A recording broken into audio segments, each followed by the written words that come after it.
US Physics Olympiad, year 2019, F equal MA. First round, Exam A. This year, in competition, students can choose either first day Exam A or another day Exam B. For each exam, they had 25 problems, and for 25 problems, they had 75 minutes. To get more interesting problems, you could subscribe this channel. Problem number 1. A coin of mass m is dropped straight down from the top of a very tall building. As the coin approaches terminal speed, which is true of the net force on the coin. Solution for problem number 1. Before the coin reaches terminal velocity, it is still accelerating downward. So there must be a net force downward on the coin. However, because the coin has a non-zero speed, there is a drag force opposing its motion downward. So the drag force is acting upward on the coin. The only other force acting on the coin is mg downwards. So the net force on the coin must be less than mg in magnitude. That was answer C. That was a solution for problem number 1. Problem number 2.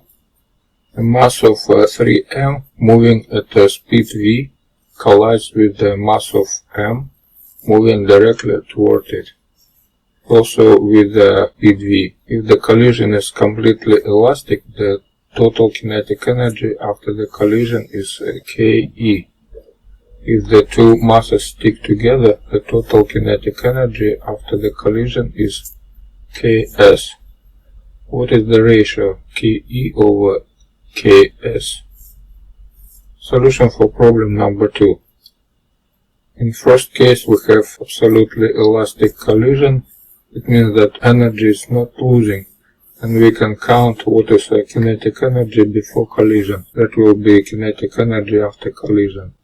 So that will be 2mv square. In second case, we have absolutely inelastic collision, and we have to find what is speed of center of mass. That will be speed of two masses moving together.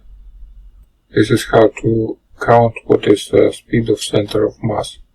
That will be 1/2 v. And now we can count what is Ks. Ks equal this expression, which is 1/2 mv square. And now we can count what is the ratio. The ratio Ke over Ks equal 4, which is answer E, and this is the solution for problem number 2. Problem number 3. A block of mass m small is launched horizontally onto a curved wedge of mass big M at a velocity v. What is the maximum height reached by the block after it shoots off the vertical segment of the wedge? Assume all surfaces are frictionless. Both the block and the curved wedge are free to move. The curved wedge does not tilt or topple. Solution for problem number 3. First of all, here we can use energy conservation and momentum conservation. This small block will reach highest position when speed of this block will be equal to speed of this wedge. It means that we can find what is this speed of center of mass of these two blocks when they move with the same speed. That will be this expression. And now we can write energy conservation. So we have initial kinetic energy for the first block equal kinetic energy of two blocks together plus mgh. So that's the equation from which we can count what is h. When we put the expression for V center of mass, we will get this equation, and after that H equal this value. That's the answer E, and that was a solution for problem number 3. Problem number 4. A massless spring hangs from the ceiling, and the mass is hung from the bottom of it. The mass is supported so that initially the tension in the spring is 0. The mass is then suddenly released. At the bottom of its trajectory, the mass is 5 cm from its original position. Find its oscillation period. Solution for problem number 4. Here we can use energy conservation, because if we take this mass and release it, it will go to a point where whole potential energy of gravity moving to potential energy for stretch spring. So that will be 1/2 kx square equal mgx, where x is 5 cm. From here we can find that mass over spring constant equal x over 2g. But the period of oscillation equal to pi multiplied by square root from m over k, all that's equal to this expression. Now putting numbers, we will find that period equal 0.31 seconds, which is answer C, and that was a solution for problem number 4. Problem number 5. A cylinder has a radius r and weight g. You try to roll it over a step of a height h less than r. The minimum force needed to roll the cylinder over is next one. Solution for problem number 5. Rolling the cylinder over requires overcoming the torque due to gravity. We choose the corner of the step as our pivot point, this one. The force from gravity is mg equal big G. The distance between the corner and the vertical line bisecting the cylinder is given by formula this one. So it means that total gravity torque equal G multiplied by X. To counteract this torque with the smallest force possible, we need the largest moment arm possible. The largest moment arm possible is 2R, this one, and the force applied must be perpendicular to this red line. So it means that total equation for equalize two torques equal 2Rf equal G multiplied by this square root. And from here we can find what is minimum force needed. That will be this expression. And this is answer C, and this is the solution for problem number 5. Problem number 6. A ball is released from rest above on the inclined plane and bounces elastically down the plane. As the ball progresses down the plane, the time and the distance between each collision will do next one. Solution for problem number 6. Let's work in a reference frame where with the x-axis along the plane and y-axis perpendicular to the plane. On the picture it looks like this. Then in the y direction the ball simply bounces regularly up and down because we have a constant acceleration in this direction. So the collisions are uniformly spaced in time. However, gravity provides an acceleration in x direction, so the distance will increase in x direction. And this is answer A. Time remains the same and the distance increase. So that's answer A, and that's solution for problem number 6. Problem number 7. An object of mass m is attached to the end of a massless rod of length L. The other end of the rod is attached to a frictionless pivot. The object is raised so that its height is 0.8 L above the pivot, as shown in the figure. After the object is released from rest, what is the tension in the rod when it is horizontal? Solution for problem number 7. Using energy conservation, we can find that V square in horizontal point equal this expression. But our object moving by circular motion. It means that when it's horizontal, it has horizontal acceleration equal centripetal acceleration, which could be found from formula tension equal mass multiplied by centripetal acceleration V square over L, which is using a previous formula equal 1.6 mg. That was answer B, and this is the solution for problem number 7. Problem number 8. The mass and the radius of the Earth are m and r. If an object starting at a distance of r from Earth's surface is moving at a velocity v0 equal square root from 2gm over 3r, tangentially, what is its trajectory? Solution for problem number 8. In this point, we have to compare this velocity v0 with the escape velocity and the circular orbit velocity. For escape velocity, we have this expression. We have escape velocity equals square root from 2gmr. In our case, small r equal to big R. It means that the escape velocity equal this one, square root from gm over r, which is greater than v0.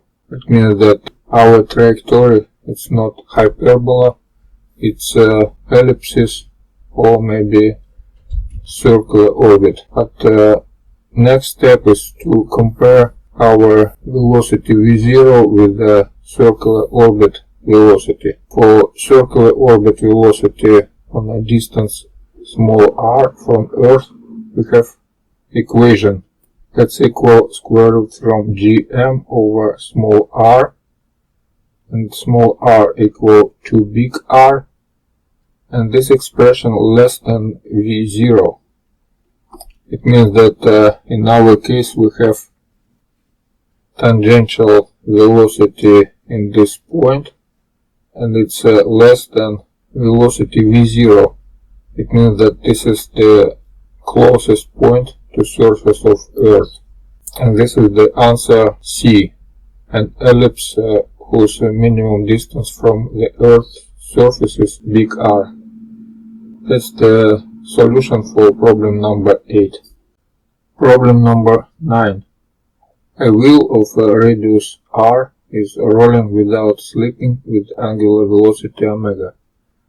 For point A on the wheel at an angle theta with respect to the vertical shown in the figure, what is the magnitude of its velocity with respect to the ground? Solution for problem number 9. During this motion, we have instantaneous axis of rotation. That's a point of contact, and the whole wheel is rotating around this point of contact, and for each point on this wheel, the linear velocity equal distance from point of contact to this point multiplied by omega. From geometry, we can count this distance, which is 2r sine theta over 2. It means that total magnitude of velocity will be this expression, and this is answer E, and this is the solution for problem number 9. Problem number 10. A flat uniform disk of radius 2 big R has a hole of radius big R removed from the center. The resulting annulus is then cut in half along the diameter. The remaining shape has mass big M. What is the moment of inertia of this shape about the axis of rotational symmetry of the original disk? Solution for problem number 10. First, let's write the expression for moment of inertia of solid uniform disk. If this disk has mass m small and the radius small r, we have this expression for solid disk. But in our case, small r equal 2 big R, and also it was cut internal disk of radius big R.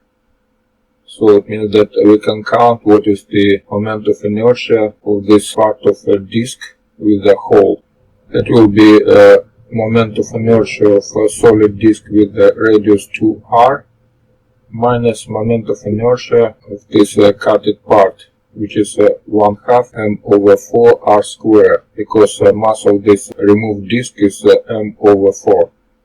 And we have a result 15 over 8 mr square. After that, the half of this disk was cut, so we have a final moment of inertia equal 15 over 16 mr square. Here we have a big R, this is the radius what we need, but m small, this is not the original mass of this part of disk. This is initial mass of a solid disk with the radius 2r. So we need to express this small m through big M. If we had initial mass m small, first we took 3 over 4 this small m, when we removed the internal part, and after that we took half of this rest. So we need to multiply 3 over 4 by 1 over 2, which is 3 over 8 small m. And now we can express this small m through big M. That will be 8 over 3 big M. And finally we can insert this small m to our expression for moment of inertia. And the final answer is 5 over 2 big M r square, which is answer D, and that was solution for problem number 10. Problem number 11. To test the speed of a model car, you time the car with a stopwatch as it travels a distance of 100 meters. You record a time of 5.0 seconds and your measurement has an uncertainty of 0.2 seconds. What is the uncertainty in your estimate of the car's speed? Assume that the car travels at a constant speed and the distance of 100 meters is known very precisely. Solution for problem number 11. First, we can count what is the speed of this car. That will be distance over time, which is 20 meters per second. Second, we can count uncertainty, because we know precisely what is the distance x, so we just need to take into account uncertainty with the time t. This is the expression for uncertainty for speed. That will be partial derivative from v over t and multiplied by delta t, uncertainty by time. And finally we have 0.8 meters per second. And the answer will be speed equal 20 plus minus 0.8 meters per second, which is answer B, and that was solution for problem number 11. Problem number 12. Steel ball bearing bounces vertically on a steel plate. If the speed of the ball just before a bounce is vi, the speed of the ball immediately afterward is vf equal alpha vi, where alpha less than 1. Which one of the following graphs best shows the time between successive bounces tau as a function of time t? Solution for problem number 12. If speed right after bounce is vi. The total time tau I will be 2vi over g. And we can express vi through v initial v0 multiplied by alpha power I.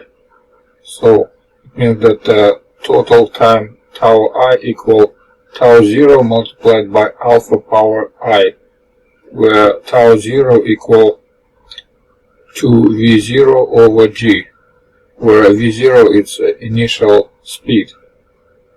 Now let's count what is total time ti. That will be sum of tau n from n equals 0 to I. So which is tau 0 multiplied by this sum. This is partial geometric progression, so we have this result.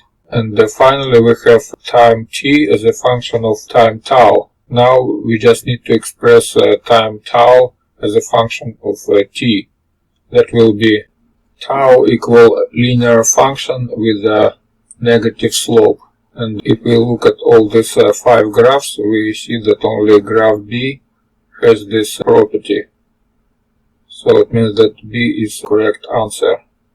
And this was a solution for problem number 12. Problem number 13. A juggler juggles n identical balls, catching and tossing one ball at a time. Assuming that the juggler requires a minimum time big T between ball tosses, the minimum possible power required for the juggler to continue juggling is proportional to next one. Solution for problem number 13. If total time between tossing is big T, total time for ball to travel equal number of balls n multiplied by big T. But from other hand, this time equal 2v over g, where v is speed of tossing ball. Now we can count what is kinetic energy needed to throw this ball. Now we can count what is this speed v. That will be gt over 2 multiplied by n. And to count what is minimum possible power, we need to find what is kinetic energy for one ball to throw and divide it by time big T. That will be total power. Finally we have power P equal kinetic energy for one ball divided by time between two balls to throw, which is mv square over 2 big T. And we can use this V found in previous formulas, and finally we have power P proportional to n square, which is answer C. And that was solution for problem number 13. Problem number 14. A man standing at 30 degrees latitude fires a bullet northward at a speed of 200 meters per second. The radius of the Earth is 6,371 kilometers. What is the sideways deflection of the bullet after traveling 100 meters? Solution for problem number 14. Here we have deflection due to Coriolis force, due to rotation of Earth. And this Coriolis force equal to cross product of negative 2 omega with the velocity of bullet, which is minus 2 omega v sine theta, where theta is latitude 30 degrees. Means the 2 and the sine theta, which is 1/2 cancelled, and finally we have this result, which is 0.0145 meters per second square. That's the acceleration due to Coriolis force to east. To east because omega is going to north and v is going to north with the angle 30 degrees deflected from north, which is going to west. But because it's negative, it's going to east. Now when we know what is acceleration, we can find what is deflection. First, we can count what is total time for bullet to travel. That will be distance 100 meters divided by speed of bullet, which is 200 meters per second. So total time is half seconds. And now we can find what is deflection. That will be 1/2 a t square. And after putting numbers, we have 1.8 millimeters to east. That was answer D, and that was solution for problem number 14. Problem number 15. An upright rod of length L is launched into the air with a vertical velocity Vy. It is given enough angular momentum so that the rod rotates by an angle of 2 pi before landing. Find the initial horizontal velocity of the bottom of the rod. Solution for problem number 15. If this rod rotates by angle 2 pi during this time, we can count this time to travel, and this time will be period of rotation. And this is the formula how to count this period. That's 2 Vy over g. Now we can count what is angular velocity of this rod, omega. That will be 2 pi over period t, which is pi g over Vy. And the last step to find what is horizontal velocity of the bottom end of this rod. That will be omega multiplied by radius, which is L over 2. And the final result for horizontal velocity is pi over 2 gl over Vy, which is answer B, and that was solution for problem number 15. Problem number 16. The depth of a well D is measured by dropping a stone into it and measuring this time t until the splash is heard at the bottom. What is the smallest value of d for which ignoring the time for the sound to travel gives less than a 5% error in the depth measurement? The speed of sound in air is 330 meters per second. Solution for problem number 16. The time t for the rock to reach the bottom of the well is related to the depth d by formula d equal 1/2 gt square. The time delta t that it takes for the sound of the splash to reach the top of the well is delta t equal d over v, where v is the speed of the sound. If one uses the time t plus delta t to estimate the well depth, then one arrives at an estimate d plus delta d equal this expression. So we can count that delta d equal gt delta d. So when we divide this equation by first equation, we can find what is relative error for d measurement. That will be delta d over d equal 2 times delta t over t. And now we can express time t from first equation and delta t from second equation. So we have t equal square root from 2d over g, and finally we get delta d over d equal this expression, which is 0.05. And now from this equation we can find what is our distance d. That will be this expression, or after putting numbers we have approximately 14 meters, which is answer C. But the intention of the problem was to find a distance d such that the error due to sound propagation may be neglected and the word smallest should have been removed.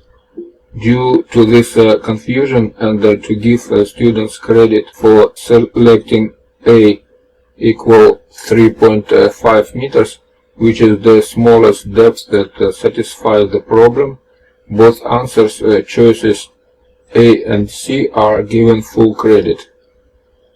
That was a solution for problem number 16, where correct answers are C and A. Problems number 17 and 18. The following information applies to questions 17 and 18. A launcher is designed to shoot objects horizontally across an ice rink. It consists of two boards of negligible mass connected via a spring-loaded hinge, which exerts a constant torque tau on each board to keep them together. For both problems, neglect friction with either the ice or the launch boards. Problem number 17. A hard disk is pushed into the launcher between the boards until the boards make contact with it, a distance L from the hinge, and are open to an angle theta as shown in the figure. What is the minimum force necessary to hold the disk in this position? Solution for problem number 17. Each board exerts force with the magnitude F equal torque tau over L, directed toward the center of the disk. We can decompose these forces into a component parallel to the symmetry axis of the launcher. That will be F multiplied by sine theta over 2. And the perpendicular components from two forces cancelled, while the parallel components add together. So we have a minimum force required to keep the disk in place must equal the sum of the two parallel components, which give us this expression. This is the answer A, and that was a solution for problem number 17. Problem number 18. The disk is removed and replaced with a E-shaped wedge of the same mass m, so that the hinge is still initially held open at an angle theta, as shown in the following figure. If the wedge is released from rest, what is its speed after it exits the launcher? Solution for problem number 18. Because torque is constant, it means the total potential energy of this launcher is tau multiplied by theta, which is going to kinetic energy of this wedge. So we have equation tau theta equal 1/2 mv squared. And from here we can find what is final speed. That will be expression v equal square root from 2 tau theta over m, which is answer D, and this is the solution for problem number 18. Problem number 19. A small rock is tied to a massless string of length 5 meters. The density of the rock is twice the density of the water. The rock is lowered into the water, while the other end of the string is attached to a pivot. Neglect any resistive forces from the water. The rock oscillates like a pendulum with the angular frequency of which of the following? Solution for problem 19. The submerged rock experienced an upward buoyant force equal to half its weight, since it displays a volume of water that weighs half as much as the rock itself. Thus, if the rock were free-falling in water, it would accelerate downward with an acceleration half of free-fall acceleration. G effective equal G over 2. The angular frequency of a normal pendulum is given by formula square root from G effective over L, which is after putting numbers we have 1 radians per second. This is the answer A, and this is the solution for problem number 19. Problem number 20. A uniform rod of mass big M and length big L is hinged on a horizontal surface at the bottom. Its top end is connected to two springs, both with a spring constant K. What relation must M, K and L satisfy such that the position shown in the figure is a stable equilibrium? Solution for problem number 20. For stable equilibrium we have a condition that if we have a small displacement from this equilibrium, the potential energy must increase. So it means that when we compress springs, the increase of potential energy will be 2 times 1/2 K L theta, where theta is a small angle displacement, squared minus change of potential energy for center of mass, which is 1/2 mgl multiplied by 1 minus cosine theta. And this must be greater than 0. For small angles, we have 1 minus cosine theta approximately equal 1/2 theta square. When we put this in this inequality, we have this inequality. So it means that if we take theta square out, we have this condition 4KL must be greater than mg, which is answer A. And that's the solution for problem number 20. Problem number 21. A spherical cloud of dust has a uniform mass density ρ and radius big R.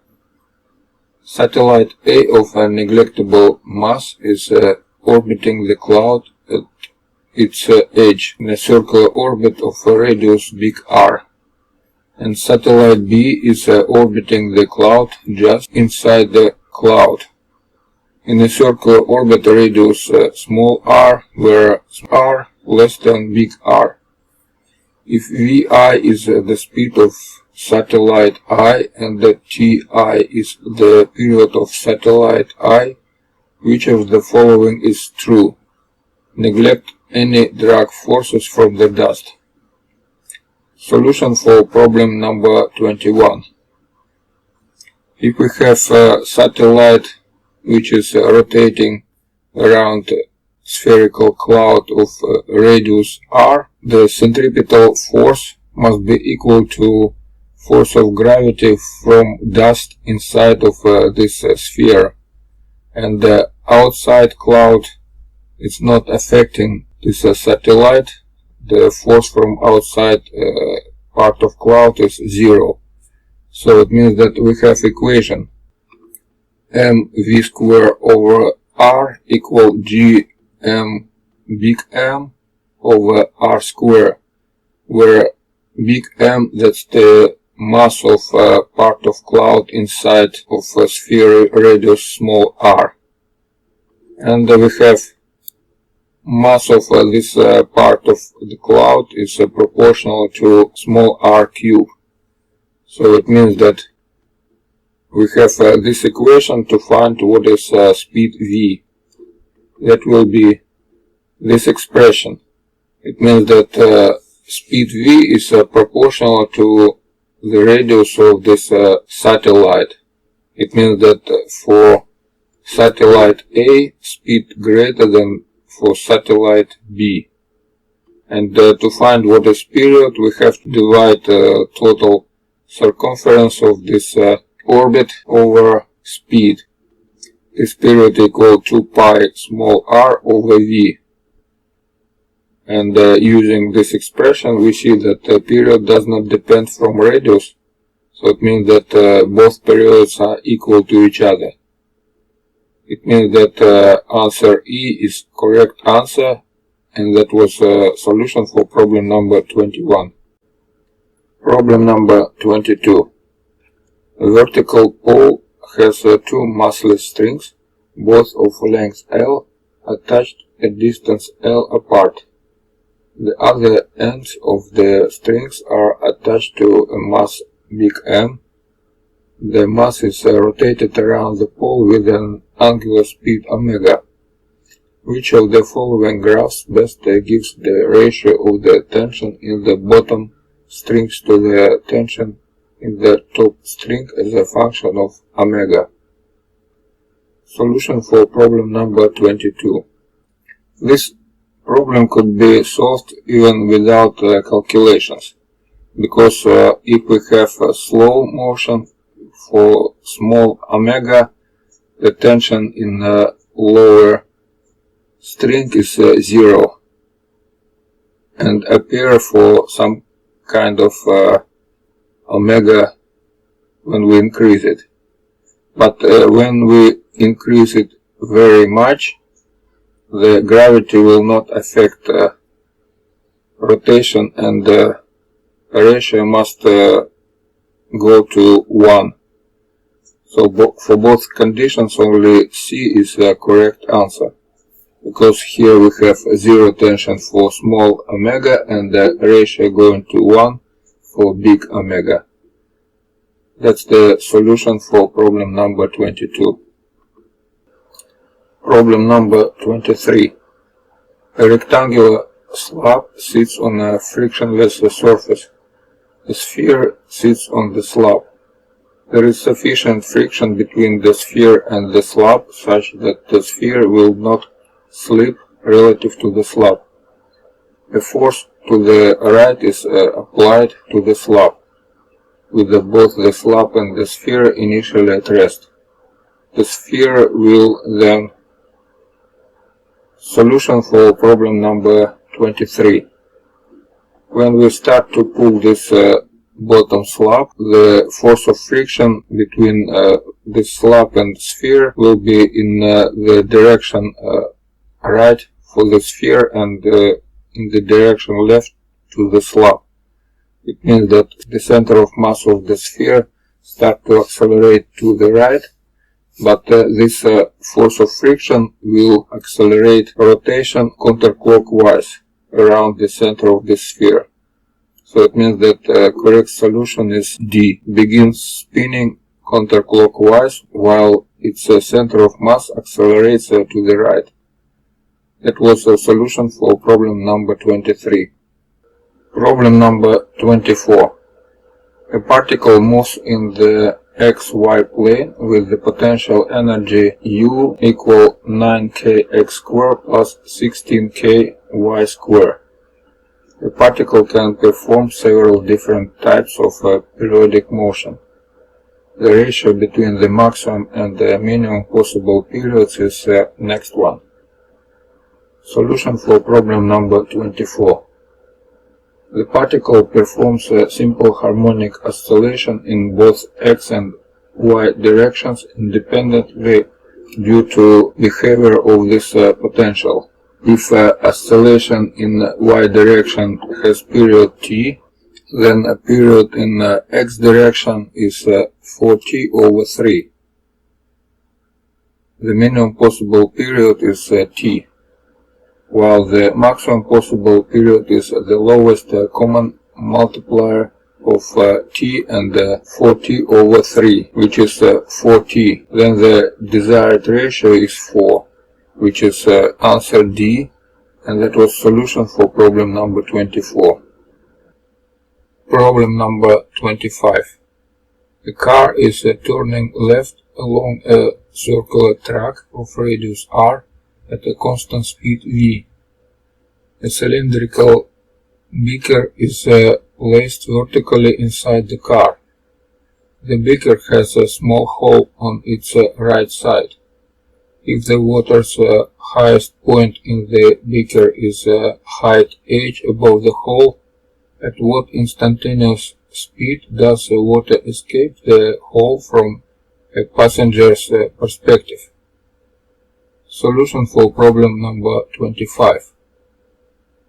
The car has a centripetal acceleration v square over r. So in the accelerated reference frame inside the car, the effective gravity points down and to the right, with the additional components to the right caused by centrifugal effective gravity, G effective equal this expression. This vector points down and to the right at the angle theta to the vertical, where tangent theta equal v square over gr. Thus the normal of the water surface is also at an angle theta to the vertical, and thus the highest point on the water surface occurs at the right edge of the beaker. So the effective height of the water surface above the hole is h0 equal h multiplied by cosine theta. Here we have cosine theta equal this expression, and G effective equal this expression. Then the gauge water pressure at the hole is equal to rho G effective H0 equal rho GH. And from Bernoulli equation we can find what is the speed of this water. So we have rho GH equal 1/2 rho v square, and from here we can find what is speed v. That will be square root from 2gh, which is answer A, and that was the solution for problem number 25.